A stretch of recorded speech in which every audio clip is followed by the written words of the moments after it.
वो रजस्वला धर्म आता है तो हमारे महीने भर का नियम का क्या होता है। इस प्रसंग को थोड़ा ध्यान से सुनना। बार बार ये प्रसंग नहीं मिलेगा और पहले की कथाओं में ये प्रसंग नहीं आया। आज लीकन गांव की हरिहर शिव महापुराण में ये प्रसंग आया है। तो जितने लोग आस्था पर सुन रहे हैं, जितने फेसबुक यूट्यूब पर सुन रहे हैं, इस प्रसंग को थोड़ा ध्यान से सुनना मेरी मांग।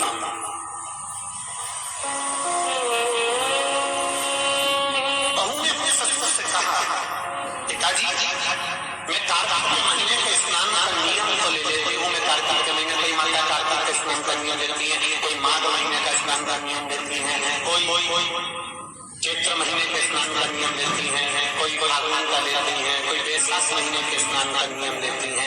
कई माताओं की आदत रहती है, कई पुरुषों की आदत रहती है कि मैं एक महीने तक कार्तिक का स्नान करूं, पर वो कार्तिक के स्नान में कुछ दिन ऐसे आ जाते हैं जिसमें रजस्वला धर्म आ जाता है। अब रजोधर्म आ गया, रजस्वला धर्म आ गया, तो उस बीच में उसका नियम पूरा हुआ कि नहीं?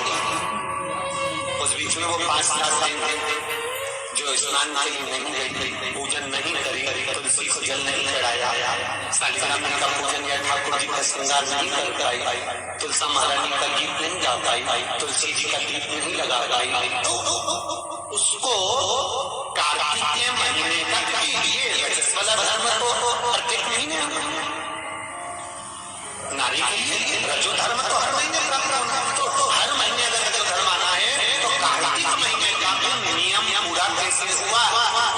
फिर नारी का नियम कैसे पूरा होगा? फिर नारी को नियम जुड़ गया, नियम जुड़ गया, तो बहू ने अपने ससुर से कहा, एक साहूकार से साहूकार की बहू ने कहा, ससुर जी मेरे मन के संशय को मिटा दो, मैं कार्तिक का स्नान करना चाहती हूँ और उस कार्तिक के स्नान में सबसे बड़ी अगर भिन्नता आती है तो मेरे 7 दिन 5 दिन जो रजो धर्म के जाएंगे और रजो धर्म में मेरा नियम टूट जाएगा। उस नियम को पूरा कैसे किया?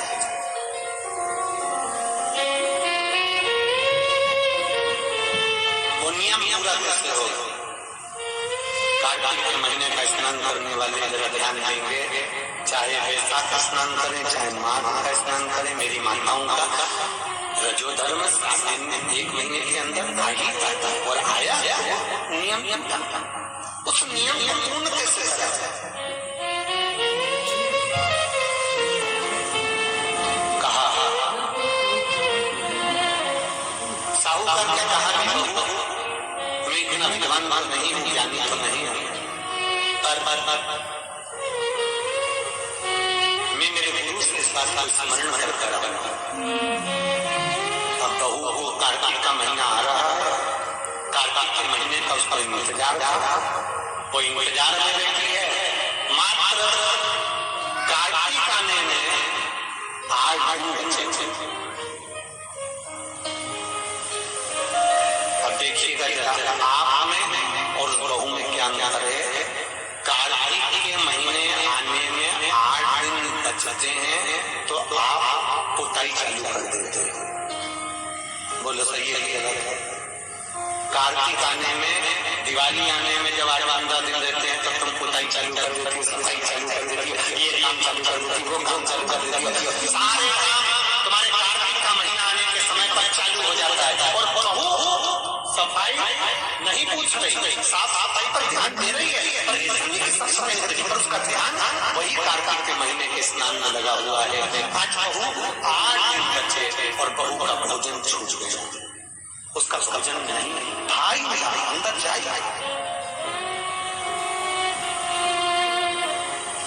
किसी चीज को पाने की जब तमन्ना होती है ना तो खाना पीना छूट जाता है। ये नागेश्वर मंदिर महिला मंडल से पूछ लीजिए, बहू की नींद चली उसको भोजन नहीं भागा,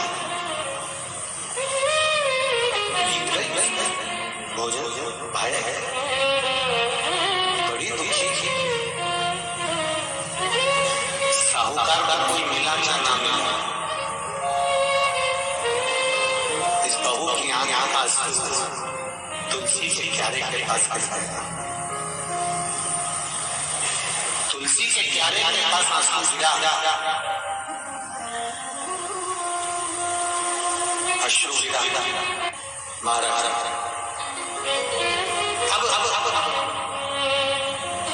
बहू की आंख में शुरू झलका, तुलसा महारानी की कुछ कृपा, देवर्षि नारद ने एक साधु का रूप धारण किया। साधु का रूप धारण करता देवर्षि नारद जिस मार्ग से साहूकार जा रहा था उसी मार्ग पर एक वृक्ष के नीचे जाकर बैठ गए। वृक्ष के नीचे बैठे और साहूकार ने देखा कि बहुत ऊंचे हुए बाबा लग रहे हैं, चंदन का तिलक लगा है, कंधे पर जो पवित्र पड़ा हुआ है, बड़ी बड़ी जटा झूठ है, मुख पर तेज है, बड़ा प्रकाश दिख रहा है, रुद्राक्ष की गले में माला पड़ी हुई है, हाथ में तुलसी की माला धरी हुई है और साहूकार जाकर हाथ जोड़कर निवेदन करा, बाबा जी ओ बाबा जी मेरे मन के संशय को मिटा दीजिए। बाबा जी ने पूछा क्या बात है बाबा? साहूकार जी बोले मेरे बहू के मन का संशय है, नारी जब कार्तिक के महीने का स्नान करती है या माघ महीने का स्नान करती है या वैशाख महीने का स्नान करती है या चैत्र महीने का स्नान करती है, नारी जब पूर्ण महीने का स्नान करती है तो बीच में जो रजस्वला आ जाता है, नारी 5 दिन 7 दिन जो काम नहीं कर पाती है वो रजो धर्म के समय पर, रजस्वला धर्म के समय पर उसका 1 महीने का नियम खंडित हो जाता है। तो वो खंडित हुआ नियम पूर्ण कैसे हो उसको आप मुझे बता दीजिए। वो नियम मुझे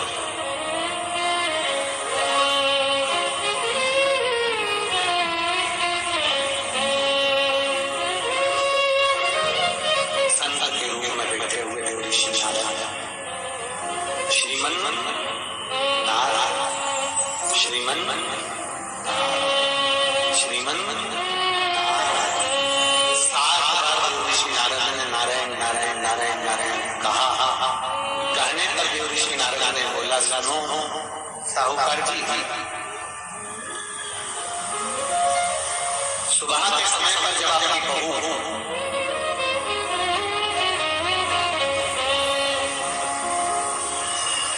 मंदिर की ओर जाए तो उसको इस मार्ग की ओर लेकर आना है। मैं आपको ज्ञान उपदेश दूंगा और वो ज्ञान उपदेश आप बहू को श्रेष्ठ दे पाए ना दे पाए, वो बहू सम्मुख में बैठकर सुनेगी तो उसको प्राप्त होगा। ये देखो वही कथा आ गई, आप खाओगे आपका पेट भराएगा, आप सुनोगे आपका कल्याण होगा। बेटों बेटियों को लेकर आओ, बहुओं को लेकर आओ, बच्चों को लेकर आओ, उनके सुनने से उनका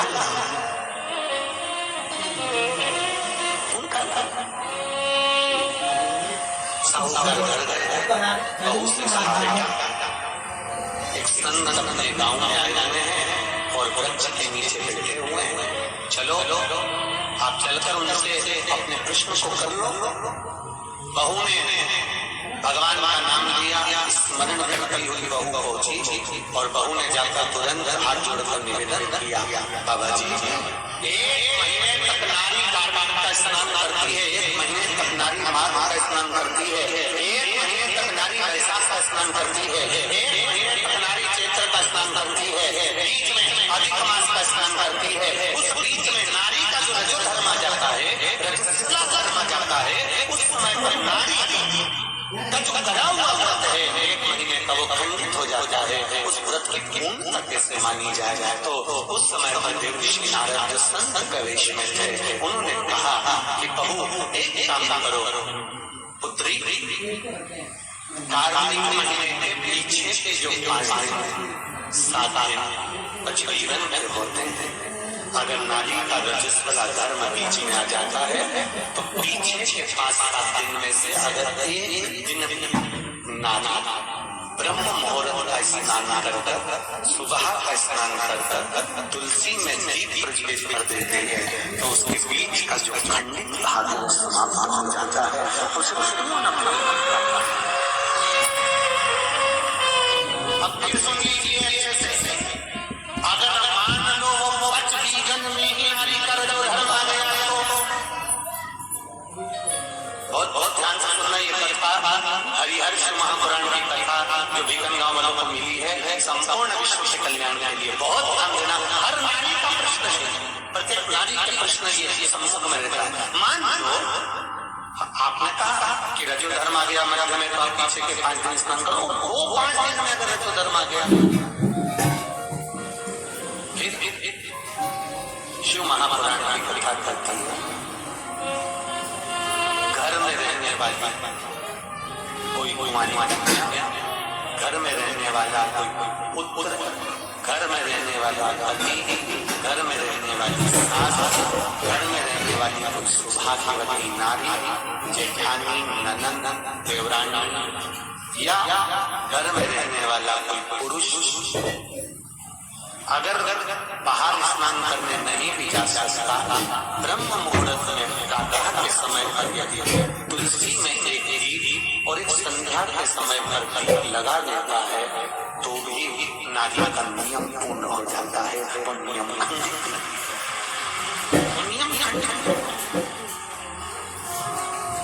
क्या 5 बजे हल है?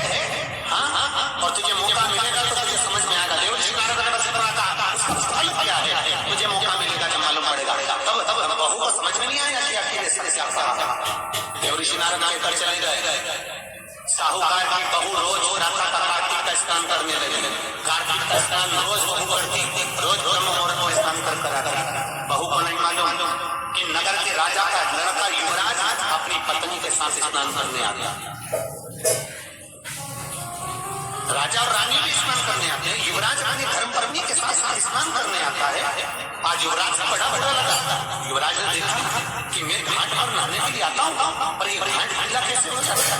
मतलब मेरे स्नान से पहले कोई स्नान कर रहा है, मेरे स्नान से पहले कोई स्नान कर रहा है। मुझे ऐसा लगता जरूर कोई ना कोई आता। युवराज ने, राजा ने अपने नगर के सैनिकों से बोला, पता लगाओ कि सुबह स्नान करने कौन आता है। सैनिक लगे, उससे पहले ही साहूकार की बहू स्नान कर चली जाती, दिखाई नहीं दी, समझ नहीं आया। आखिरी के 7 दिन बचे थे, 8 दिन बचे थे। राजा ने दूध रखे, युवराज ने कहा मुझे पता लगा, बताओ मेरे स्नान से पहले कौन स्नान कर रहा है, घाट को गीला कौन कर देता है। क्रोध में आकर कहा मालूम नहीं कर पाया।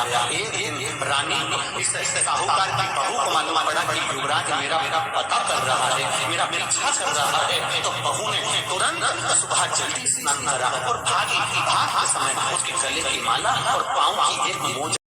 श्री शिवाय नमस्तुभ्यम। दोस्तों कैसे हैं आप सब? आई होप आप सब अपने घर पे बहुत ही अच्छे होंगे।